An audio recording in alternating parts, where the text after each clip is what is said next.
So this new booster campaign comes off the back of what's believed to be community transmission of the polio virus. Now, samples or traces of the virus has been found more than 100 times in wastewater samples since February, and experts say that that indicates that it is spreading between various parts. It's been found in a number of different suburbs, especially in northern parts of London and in areas of the southeast.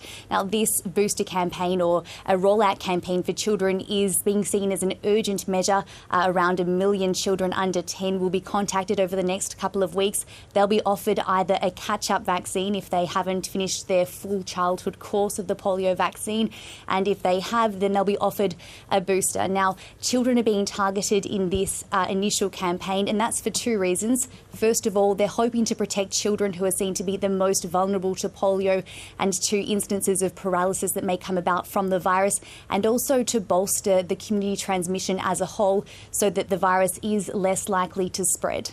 Have there been any confirmed cases of polio yet? No, there haven't, and experts aren't sure how many instances of cases there have been, how many people have been infected. However, no one has come forward to report a case of poliovirus here in London or in the UK. There hasn't been a confirmed case since 1984, and in England and the United Kingdom were declared polio-free in 2003. Now, this is in fact the first time in 40 years that there have been multiple traces of the virus found in wastewater samples at the same time. That's what's indicating that there is transmission in the community. However, given that there have been no specific cases identified, experts do believe that those that are being transmitted are asymptomatic and that people may not know that they have been carrying the virus. Yeah. Do authorities know why perhaps the polio has been showing up like this and re-emerging in London? Health experts here in the UK believe that the virus was brought to the United Kingdom by someone that had been recently vaccinated, and that, as I mentioned, it's been spreading asymptomatically, and so people don't know that they have it.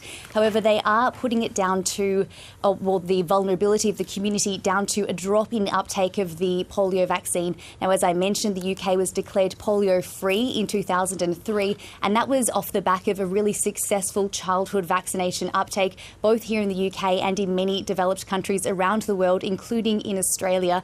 However, over the past decade, the uptake has dropped.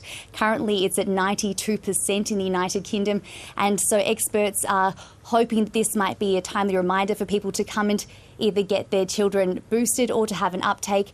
And one of the key, indicators that it is up to that vaccine uptake may be responsible for this increased transmission is that the parts of London, the areas where transmission is being seen at the moment, they have the lowest polio childhood vaccine uptake in the entire country. So there really is a strong messaging that children do need to get vaccinated, and that despite this polio-free status, there is still a risk to children and to the community.